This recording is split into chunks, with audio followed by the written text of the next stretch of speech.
Hoy vamos a ver a Vietnam en la Guerra Fría, primera parte.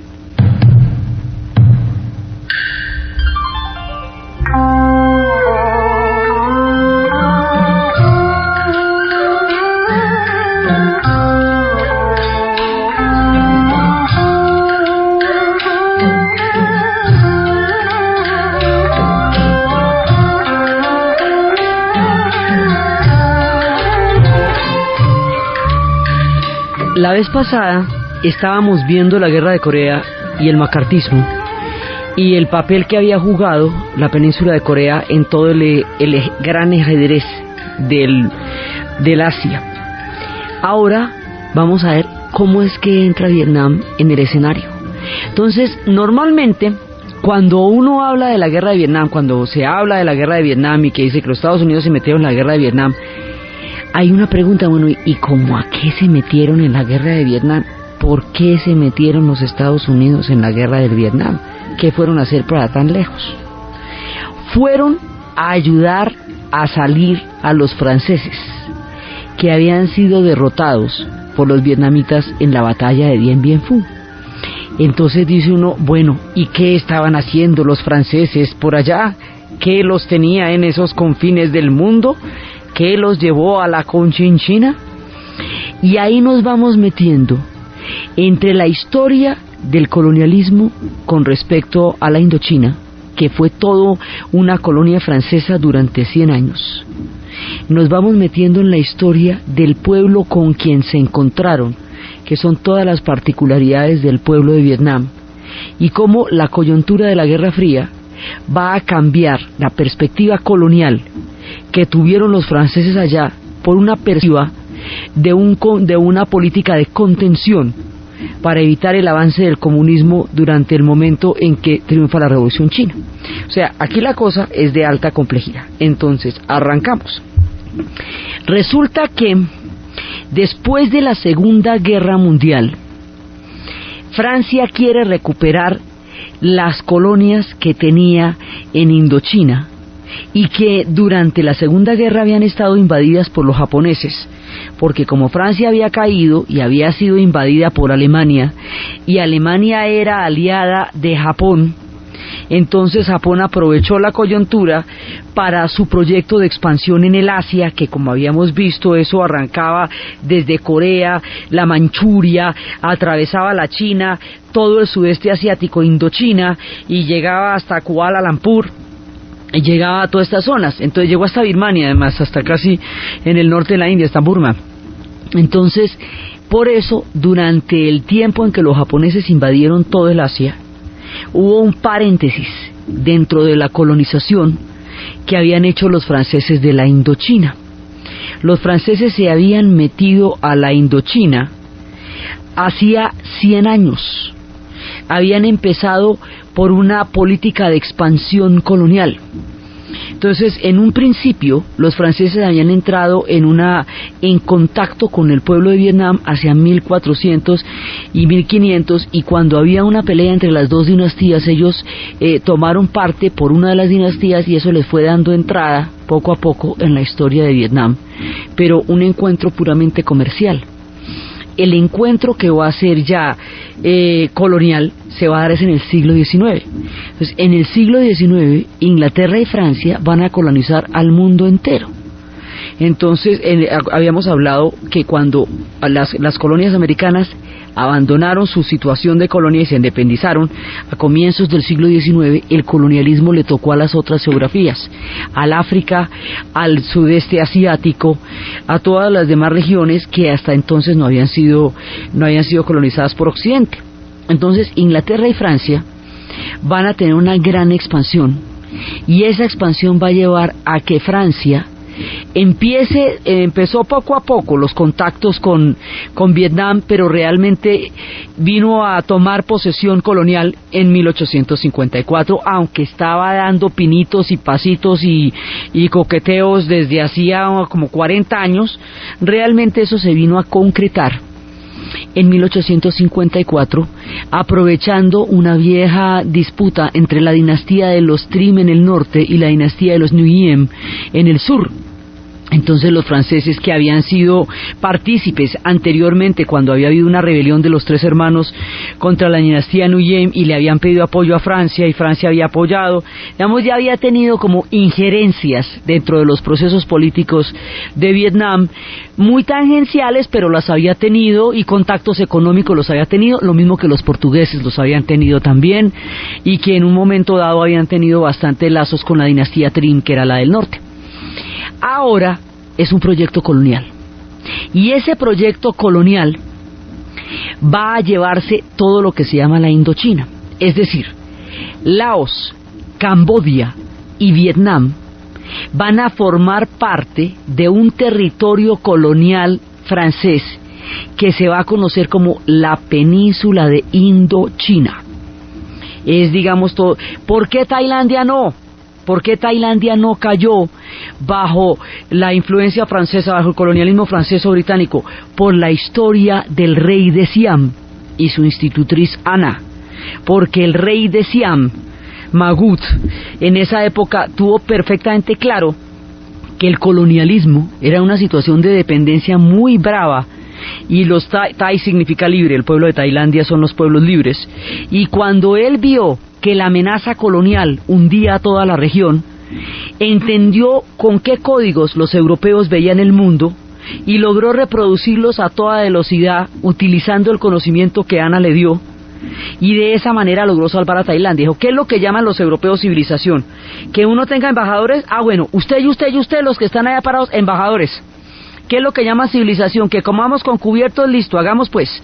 Entonces crearon un efecto de espejo, Tailandia, que es capaz de entender y asimilar las influencias, para que los europeos se vieran reflejados en el concepto de civilización en Tailandia, y de esa manera no se atrevieran, porque el colonialismo maneja un esquema de civilización barbarie en el cual la cultura europea se consideró en un momento dado como la cultura que llevaba la civilización, y todas aquellas que no codificaban dentro de su esquema se consideraban culturas salvajes, y que por lo tanto conquistarlas, someterlas y ponerlas a depender económicamente de ella era un acto de civilización. Entonces eso, que es una cosa complicadísima, la entendieron los tailandeses muy a tiempo. Y por eso, por el rey de Siam, que inclusive a los tailandeses les molesta mucho las versiones que se han hecho en el cine de esta historia, porque siempre queda como que Ana lo bajó del monte con espejitos y le enseñó a comer, y que ella fue la que terminó salvando el reino, cuando él era un tipo lo suficientemente sagaz para entender las influencias y poder salvar a su pueblo a través de la información que Ana le dio. El asunto es que Tailandia, de pura brillante y de pura sagaz y de capaz de entender con quién se estaba metiendo, logra salvarse del colonialismo. El resto de los países no. Van a quedar bajo la influencia francesa. Ya antes los Nguyen se han tomado una parte de Camboya que es la región de Nam Bo, que los franceses van a rebautizar Cochinchina. Entonces lo que es Vietnam se compone de tres regiones, una en el norte que se llama Tonkin, una en el centro que se llama Annam, que durante mucho tiempo fue como se conoció la región. Si usted busca Vietnam en los libros durante el siglo XIX y anteriormente, se conoce como Annam. Por Vietnam es muy difícil que la encuentre. Entonces era Annam, porque además eso va a tener diferentes capitales. Annam fue la época de los imperios y la capital fue Hue. Y la parte sur, que es la región que ellos llaman Nam Bo y que los franceses van a llamar Cochinchina, para distinguirla de una región que tenía un nombre que a ellos les sonaba parecido de parte de China. Entonces, esta región, que lleva la influencia de la India y lleva la influencia de la China, va a ser conquistada por los franceses. Y los franceses van a tener en Indochina su más entrañable colonia. Guardadas las proporciones, la Indochina va a ser a los franceses lo que la India fue a los ingleses. Guardadas las proporciones, digamos, porque no llegó a ser, no va a ser una cosa tan vital, tan visceral, en el sentido en que los ingleses fueron con la India, pero sí es como su colonia consentida, su mamacita colonia, pues la que les parece más sensacional. Sobre eso tienen un montón de novelas. Tienen novelas de John Lagartey que Adiós a Saigón, novelas de una nostalgia de un tiempo que poseyeron una perla que ellos apreciaban mucho. Una película con Catherine Deneuve absolutamente hermosa, se llama Indochina, y es precisamente la época de las plantaciones de caucho de los franceses en la región y cuando tienen que irse. La puesta en escena y la novela El amante de Marguerite Duras también es de la época de la colonización francesa de Indochina. Los franceses andan regios en Indochina, contentos de la vida, nunca hubieran querido irse de allá porque el colonialismo no incomoda a quienes lo hacen, sino a quienes lo padecen. Entonces, estando felices de la vida, llega la Segunda Guerra Mundial. Cuando llega la Segunda Guerra Mundial, Japón invade el sudeste asiático y aprovecha la condición de sometimiento que en ese momento tiene Francia frente a los nazis, y aprovecha que está dividida y tiene la Francia de Vichy para apoyarse en la alianza entre los nazis y los japoneses y poner a los de Vichy, que quedaron sometidos a los nazis, a que les colaboren en su expansión por Indochina. Entonces se produce una pausa durante el tiempo que Japón invadió el sudeste asiático, que es el tiempo de la Guerra Mundial. Al terminar la Guerra Mundial, como habíamos visto, los franceses sienten que no fueron lo suficientemente tenidos en cuenta durante las decisiones finales de la guerra, empezando por el hecho de que no estuvieron en Yalta, y todas esas diferentes, digamos, formas en que se sintieron excluidos, que las decisiones las estaba tomando era Inglaterra y que las estaba tomando era Estados Unidos y que a ellos no los estaban como realmente invitando a la cosa. Esa sensación de exclusión y esa sensación de no paridad en las decisiones del mundo, que no tenían, digamos, el mismo nivel que los otros líderes, hace que ellos se aferren tremendamente a las colonias, y que la recuperación de sus antiguas colonias se convierte en un objetivo primordial para los franceses durante la posguerra inmediata, los años inmediatos de la posguerra. Entonces, ir por Indochina se convierte en un objetivo fundamental de los franceses. Van a volver a entrar a la Indochina, no era que hubieran salido de ahí, sino que había habido una especie de paréntesis, ¿sí me explico? Como una especie de pausa, haga de cuenta como si usted pone pausa. El dominio colonial quedó suspendido en el vacío durante el tiempo que los japoneses estuvieron allá. Entonces, la idea era que al ser derrotados los japoneses, inmediatamente volvían a entrar los franceses. A Roosevelt eso no le parecía chévere, porque Roosevelt particularmente era anticolonialista, pero los aliados de Roosevelt eran los ingleses por un lado, los mismos franceses también por el otro, así que la presión que empezaron a ejercer para que ayudara a los franceses a retornar a Indochina hizo que finalmente terminara haciendo un poco de concesiones, y poco a poco los franceses retornaron a Indochina y se fueron apoderando de nuevo de la región y le dieron un estatus de naciones, digamos, autónomas, pero bajo una confederación francesa, una especie de departamentos de Francia, pero que son autónomos como naciones. Una cosa así como intermedia, pero que a la hora del test que son colonia francesa, es que tienen un nombrecito ahí como para que se diga que son naciones. Estas naciones que van a ser los franceses son naciones que no corresponden a las culturas en ellas contenidas. Ahí hay límites bastante, digamos, complejos, que parten pueblos por la mitad y otros pueblos que no son ni prójimos quedan en una misma área. Son límites, digamos, son límites complejos, difíciles, porque no las trazaron los pueblos en ellos contenidos, sino la geopolítica que le dio forma a la región en la posguerra y que determinó cuáles eran los límites de estas naciones. Ellos entre sí tienen una cantidad de relaciones, y así quedó conformada la Indochina francesa por Laos, Vietnam y Camboya. Tailandia hace parte de la región, pero no hace parte de la Indochina francesa, porque ella nunca fue colonizada. Entonces los franceses tienen su pedazo, el que querían, y acaban de entrar. Y el pueblo de Vietnam le toca otra vez enfrentarse una vez más a una colonización que intenta de nuevo tomar posesión de su país.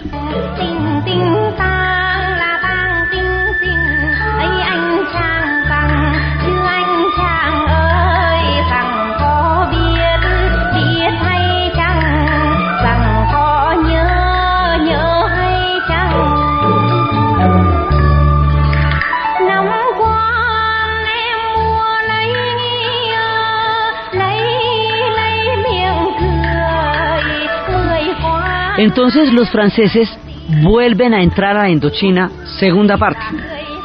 Durante la invasión japonesa, los vietnamitas habían desarrollado una forma de resistencia que eran unas guerrillas llamadas los Viet Minh. Y esas fueron apoyadas por los aliados con equipos de comunicación y todo eso porque eran contra los japoneses.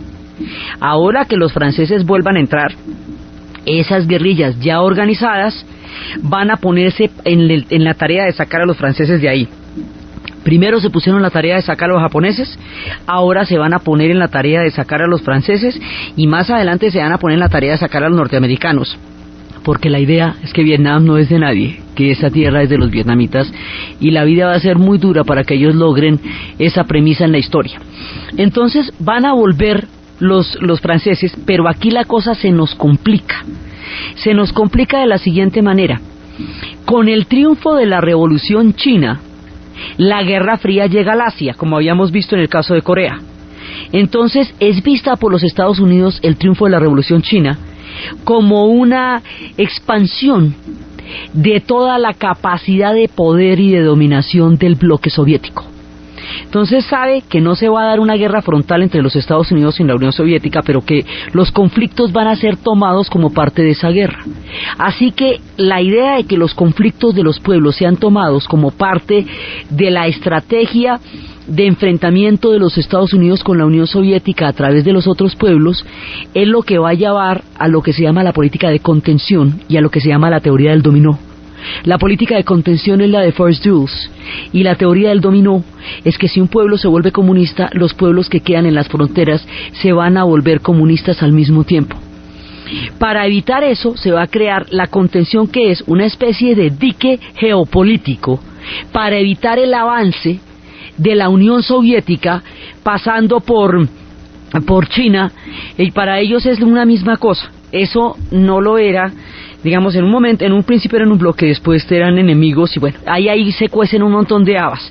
Pero desde el punto de vista norteamericano, que la Unión Soviética con sus 22 millones de kilómetros cuadrados sea comunista, que la China con sus 9 millones de kilómetros cuadrados sea comunista y que el sudeste asiático vire hacia el comunismo, sería una derrota colosal en el Asia desde el punto de vista de la estrategia de la Guerra Fría.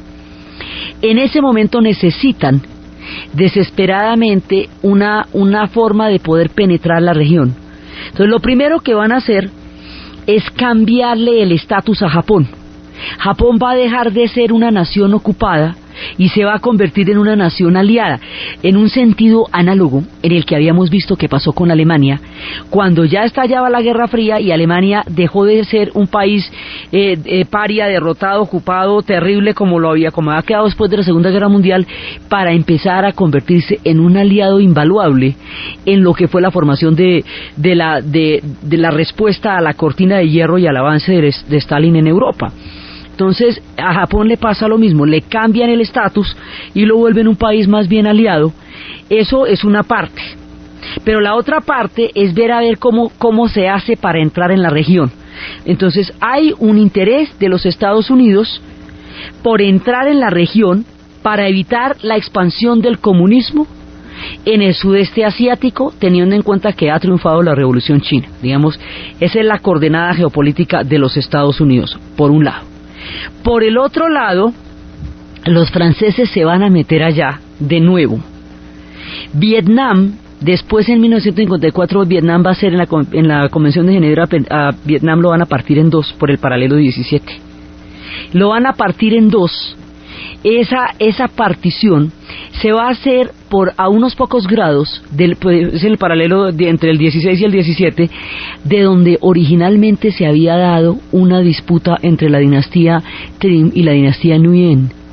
O sea, un límite histórico antiguo va a ser utilizado como una especie de una medida temporal. Entonces van a decir, mire, lo que pasa es que ellos van a crear partidos, pero solamente mientras llamamos a elección, una cosita rápida, digamos, para terminar de evacuar ejércitos que todavía queden, organizar la cosa. Sí, ejércitos que todavía queden de Japón y organizar la cosa, eso va a pasar también. Entonces, los franceses van a retornar a Indochina, y en su retorno a Indochina se van a enfrentar con un pueblo que ya está bien de colonización, o sea, 100 años de franceses, que habían creado todo un sistema administrativo, las oficinas de correos, toda la parte de la infraestructura, y lo que va a ser las plantaciones de caucho. Va a ser una cultura de plantaciones de caucho la que van a instalar los franceses en Vietnam.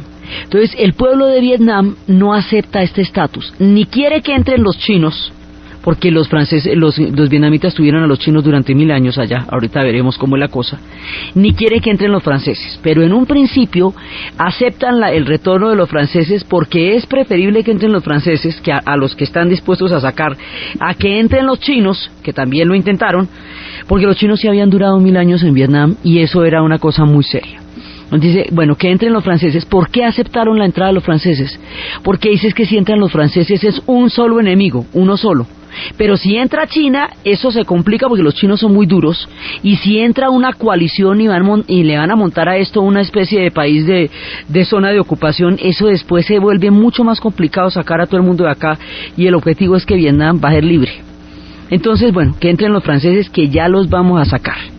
Entonces los franceses entran, y ahí se empieza a presentar la coyuntura de la Guerra Fría, de la necesidad de tener una presencia en el sudeste asiático frente a lo que ellos consideran el avance del comunismo en ese momento por el triunfo de la Revolución China. En ese instante, el pueblo de Vietnam empieza todo el operativo para sacar a los franceses de allá. Entonces uno dice, bueno, pero ¿quiénes son los vietnamitas?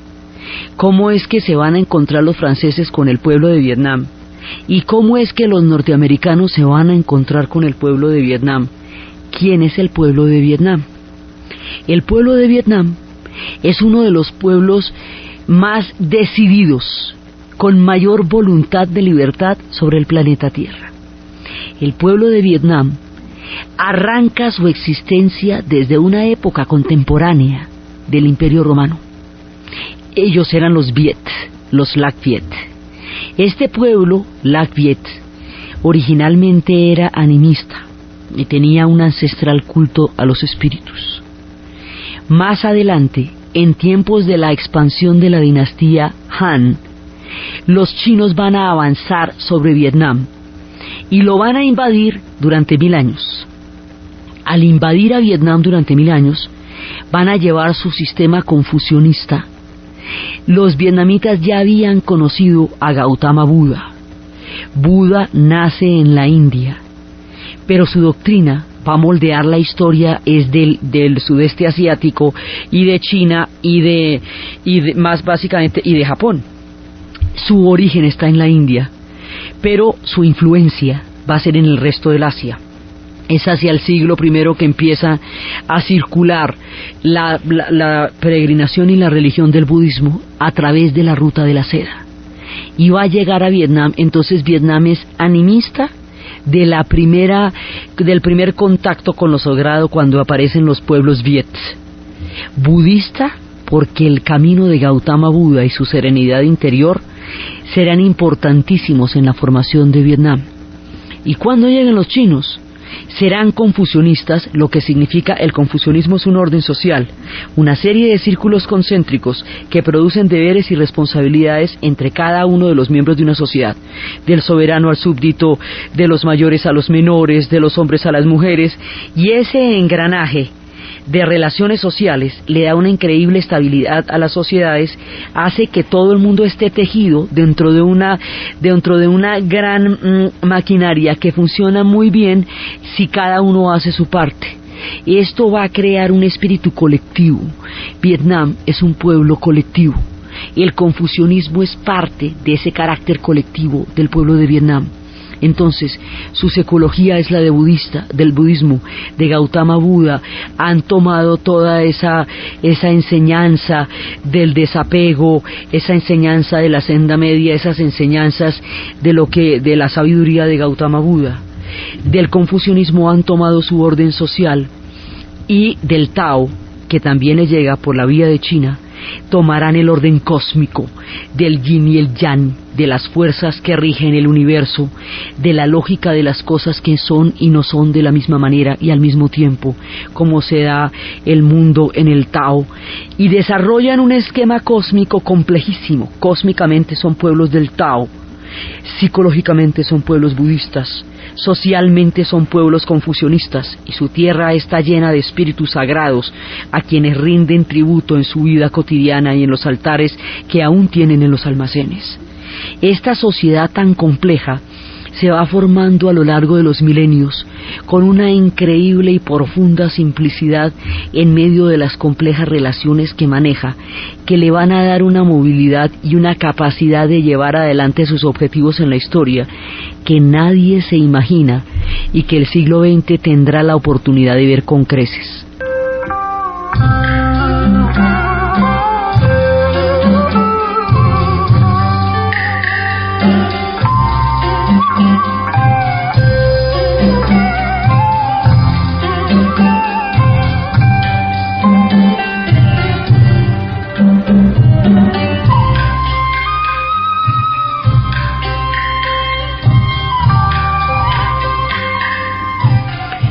La tierra de Vietnam se va formando como un crisol de culturas, donde muchas formas de religión coexisten simultáneamente.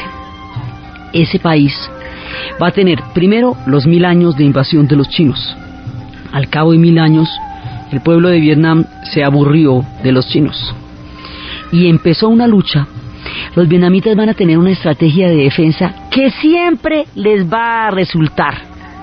Afilan palitos y eso terminan ensartando a todo el que los quiera someter. Lo que hicieron para sacar a los chinos, que luego lo repitieron para sacar a los mongoles, cuando los mongoles intentaron entrar allá, es crear troncos afilados que se empostan en el mar cuando la marea está baja, atraer a los barcos cuando la marea está alta, de manera que cuando baje la marea, los barcos de gran calado quedan ensartados en los maderos afilados que han puesto en el tiempo de marea baja en el mar. Esa es la que hacen en el mar. En la tierra, lo mismo, afilan los palitos y los meten en la selva paraditos con el bambú de para arriba y ensartan a todo el mundo. Y así es su esquema de lucha, es el mismo a lo largo de los milenios y siempre les funciona. Sacaron a los chinos. Cuando sacan a los chinos, el rey que los sacó estaba parado sobre un lago. Y cuando estaba parado sobre un lago, en una pequeña isla donde hay una torre, salió una tortuga. La tortuga le dice que ya sacó a los chinos de su país, que debe devolverle la espada a la tortuga y al lago, porque la espada era un préstamo para que liberara a Vietnam de los chinos. Cuando el rey le entrega la espada a la tortuga se hunde en el lago. Ese lago queda en el centro de Hanoi y se llama el lago de la espada restituida.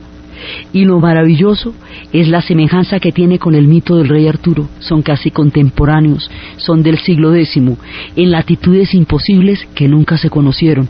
Pero ahí la espada restituida por la tortuga nos recuerda la figura de la dama del lago recibiendo la espada de Excalibur después de que se había cumplido la gesta de Camelot. Entonces, en ese momento los chinos se van de allá, los vietnamitas continúan.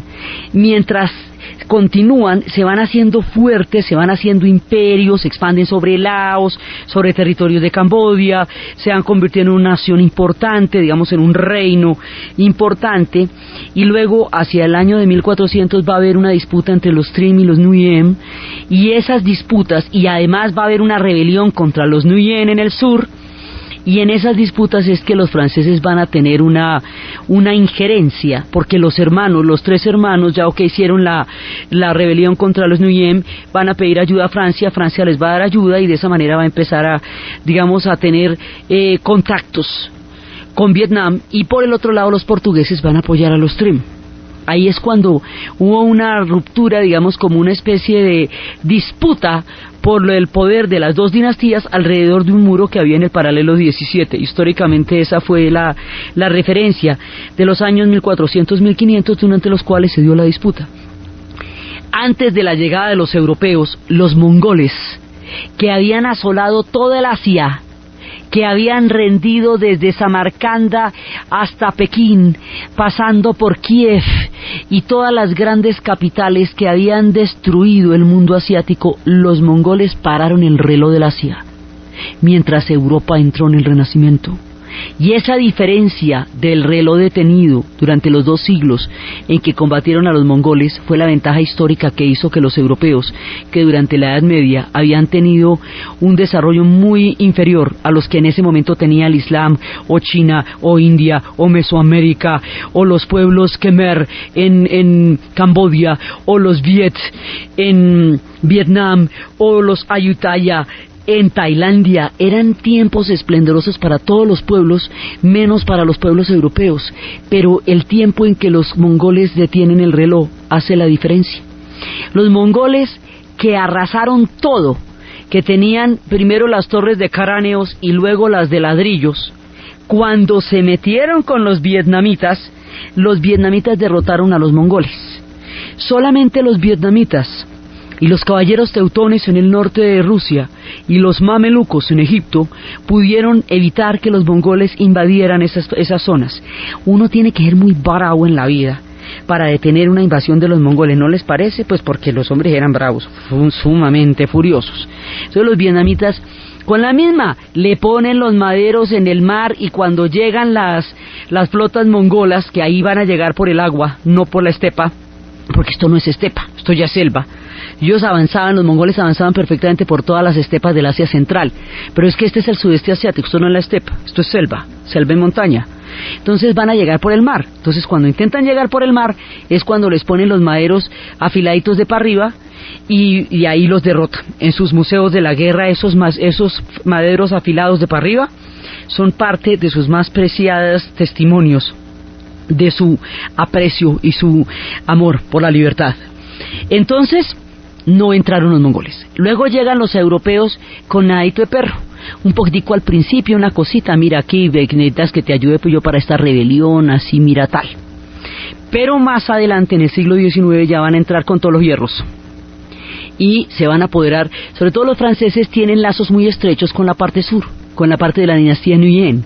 La dinastía Nguyen le había quitado la Conchichina a Camboya hacía ya un tiempo, y esa es la que se va a llamar Nam Bo, es como lo llaman en Vietnam. Conchichina es como lo van a llamar los franceses. Entonces van a entrar los franceses, van a durar allá 100 años, y cuando ya empieza el siglo XX hay un rechazo muy fuerte hacia los franceses.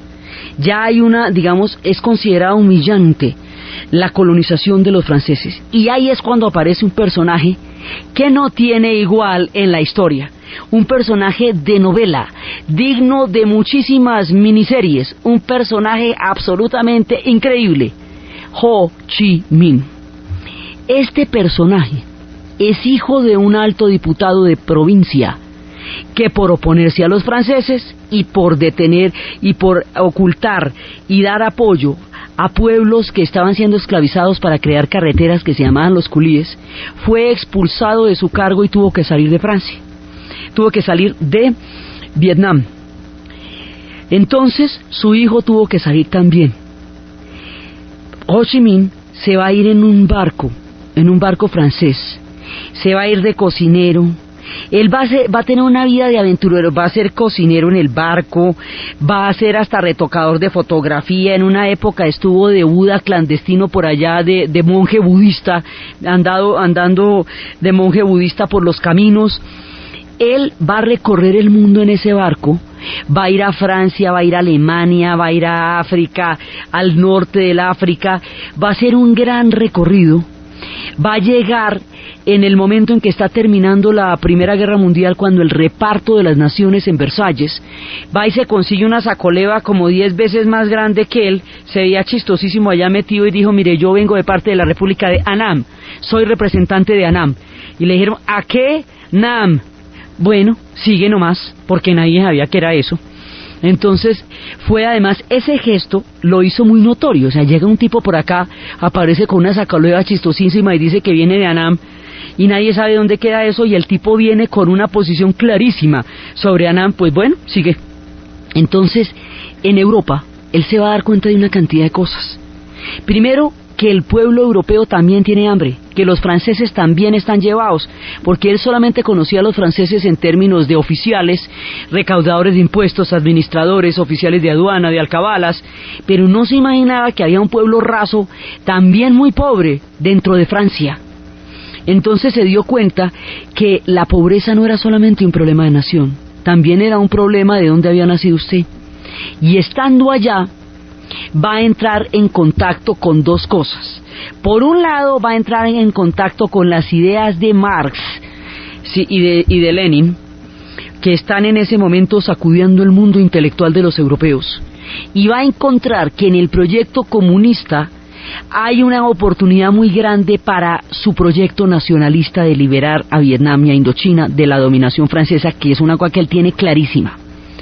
Segundo, el haber ido al África y el haber visto tantos países le hace entender el colonialismo como un orden histórico global y no como un problema solamente de su tierra. Entonces entiende el aparataje que hay detrás del régimen colonial y se da a la tarea de sacar a los franceses. Se da esa decisión histórica. Estos tipos se van a ir de acá y se van. Entonces cuando él regresa a Vietnam, ya es un tipo hecho y derecho, ya tiene un cuento tremendamente montado en la cabeza, ya sabe quién es quién y para dónde y cómo es la cosa, y empieza a organizar. Primero ya se ha encontrado con Mao. Mao le ha contado, ya entre los dos se han puesto de acuerdo en que aplicar el comunismo en el Asia es diferentísimo en sus sociedades a como se hace en Rusia, porque es que ellos no tienen obreros sino campesinos, no son sociedades industriales sino agrícolas. Entonces hay que hacerle una adaptación al cuento para que le quepa en el sudeste asiático, y cada uno lo hará a su manera. Ho Chi Minh era un tipo pragmático, él era el que decía que qué importa que el gato sea blanco o el gato sea negro, con tal que case ratones. Entonces, en ese momento, empieza a desarrollar toda su plan y se va a encontrar con Von Nguyen Giap. Von Nguyen Giap, compañero suyo de la universidad y compañero suyo de toda esa mirada, será un general que en el futuro va a hacer la batalla más grande, que es la que va a sacar a los franceses de allá, el estratega de la sacada de los franceses de Indochina. Entonces la tienen clarísima. Primero la habían armado contra los japoneses, que eran todas las guerrillas Viet Minh, y ahora, como están funcionando, entonces las van a armar contra los franceses. Esto consiste en hacer una cantidad de túneles. Esos túneles que quedan en Cu Chi fueron utilizados después contra los norteamericanos.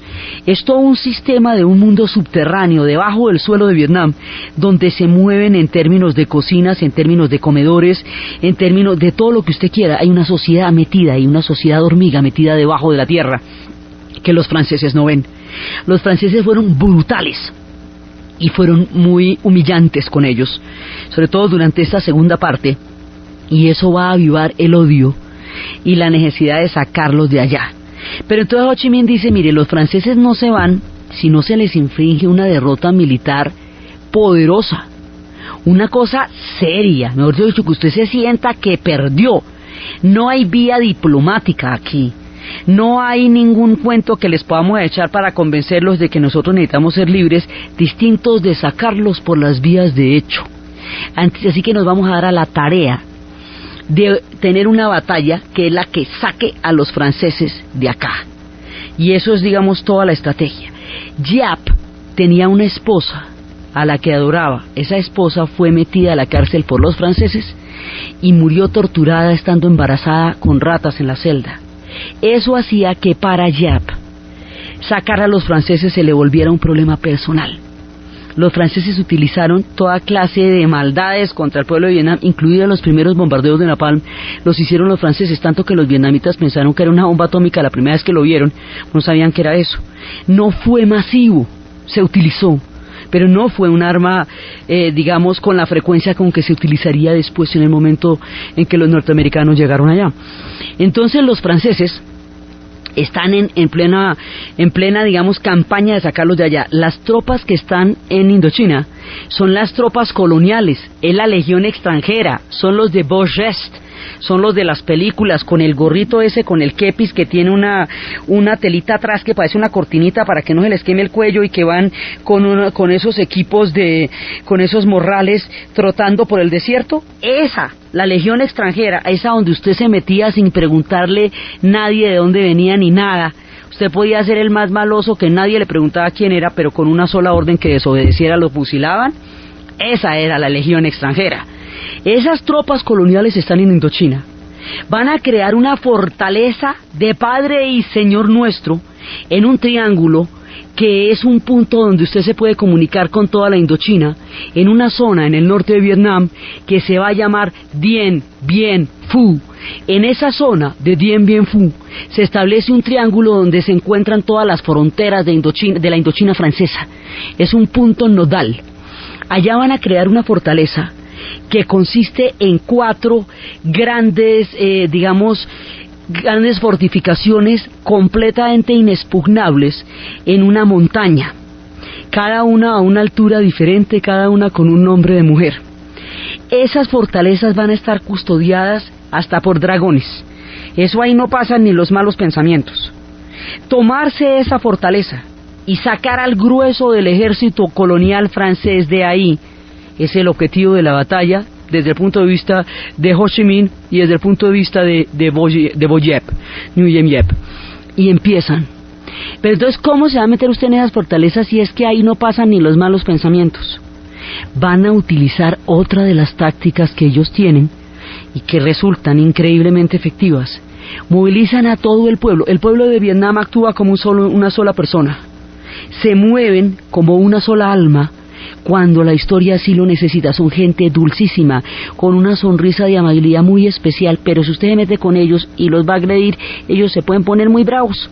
Entonces, a la hora de la descolonización, pelean de una manera que nadie se imagina, y el resto del tiempo son queridísimos. Entonces, resulta que van a movilizar a todo el pueblo, pero a todo el mundo, hombres, mujeres, niños, bebés de 4 meses y perros, para que empiecen a cavar túneles. Esto es con palitas, túneles que vayan debajo de las fortalezas que están en Dien Bien Phu, para entrar como topos por debajo de la estructura de la fortaleza y desde ahí atacar al grueso del ejército. Y así lo hacen, y van cayendo punto por punto de las fortalezas que tienen los franceses allá. Y cada vez que cae una fortaleza la cae, y al otro día la recuperan, y al otro día cae, y al otro día la recuperan. La batalla más encarnizada, más estrepitosa, más terrible, los franceses peleando con todo, porque para ellos la Indochina es el centro del mundo colonial, y los vietnamitas con la decisión de que los franceses se van de ahí, y el pueblo entero peleando y aprovisionándose con bicicletas y desarrollando las rutas y todo eso para llegar allá. La batalla va a ser absolutamente feroz, y finalmente, después de una de las batallas más encarnizadas de la historia, que se le califica, la historia califica la batalla de Dien Bien Phu como el Stalingrado del hombre blanco, porque la decisión está tomada, el amo blanco se va, la descolonización es un hecho desde la Segunda Guerra Mundial. Entonces la decisión es incontrovertible, y Dien Bien Phu es el símbolo del no retorno del esquema colonial una vez terminada la Segunda Guerra Mundial. Entonces la batalla va a ser aterradora, va a ser implacable, y cuando termina la batalla, los franceses habrán recibido una de las derrotas más atronadoras de toda su historia, hundidos en el fango, derrotados, extenuados, completamente perplejos ante la idea de haber perdido con esa fortaleza tan inexpugnable que tenían y con esa cantidad de tropas que tenían, porque es que era el grueso. No atacaron ni siquiera un punto tangencial, no, era el mundo nodal de la campaña militar en Indochina, estaba en Dien Bien Phu, y eso fue lo que les derrotaron. Los franceses no se la creen, pero no se la creen, dicen, bueno, ¿y aquí qué pasó? Bueno, así. Y entonces ese es el punto que quería Ho Chi Minh. Dice, mire, aquí los tenemos donde los queremos, afuera. Y los franceses quedan tan supremamente perplejos que necesitan inclusive ayuda para salir de Dien Bien Phu, ayuda militar porque las tropas están perfectamente empantanadas. La ayuda para salir de Dien Bien Phu, porque la cosa se perdió de todo a todo, o sea, no hay ninguna duda sobre el resultado contundente de la batalla y sobre lo aplastante de la derrota para las fuerzas francesas. Cuando están tan supremamente, desesperados, le van a pedir ayuda a los norteamericanos para empezar a sacar las tropas, porque es un hecho que se tienen que ir de Indochina, ya no hay cuestionamiento después de lo que acaba de pasar en Dien Bien Phu. Y los norteamericanos, que estaban esperando un motivo para meterse en el sudeste asiático, no la pueden haber visto más oportuna. ¿Cómo usted necesita que yo le ayude? Dígame nomás, pero coméntame, porque yo sí me muero las ganas de entrar por allá. Entonces, una de las razones es el pedido de los franceses de una ayuda norteamericana para sacar a las tropas de Dien Bien Phu. Otra es el régimen de Saigón, en una ciudad dividida, en un país dividido, como va a quedar entre el norte y el sur, que les va a dar un motivo político para estar allá. Pero el motivo militar son los franceses. Y es por la entrada de los franceses y por la salida de los franceses de allá que los norteamericanos empiezan a llegar poco a poco en calidad de asesores, pero empiezan a llegar para sacar a los franceses de allá. Los franceses, muertos de la nostalgia y sin podérsela creer, se van de Indochina, enfurecidos de haber sido derrotados en sus tropas coloniales, y el siguiente escenario de la lucha contra el colonialismo francés lo tendrán en Argelia, y en Argelia la lucha será muerte, porque están dispuestos a no perder Argelia como perdieron a Indochina. Pero en Argelia hay una decisión de un pueblo que tampoco va a seguir formando parte de Francia, y la lucha va a ser encarnizadísima, y eso va a ser llevado al cine en la batalla de Argel de Gino Fotecorbo, todo dentro del esquema de cómo Francia va perdiendo sus colonias. A medida que Francia va perdiendo sus colonias, de donde van saliendo los ingleses y los franceses como fuerzas coloniales, va entrando sutilmente la Guerra Fría. Esto se va a dar lentamente, y hay una novela de Graham Greene que ha sido llevada varias veces al cine.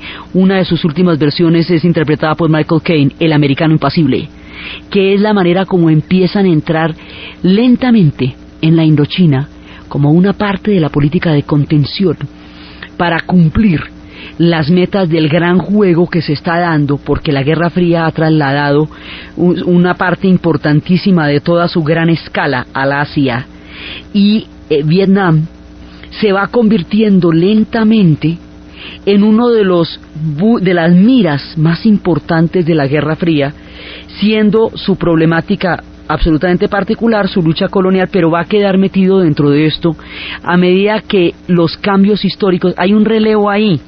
Salen los colonialistas y va a entrar la Guerra Fría, y en ese relevo histórico que se va a dar en todos los pueblos que formaron parte del Imperio Británico o de las fuerzas de expansión de los franceses, en ese relevo histórico es donde se van a situar los conflictos de la posguerra, porque donde termina el colonialismo empieza la Guerra Fría.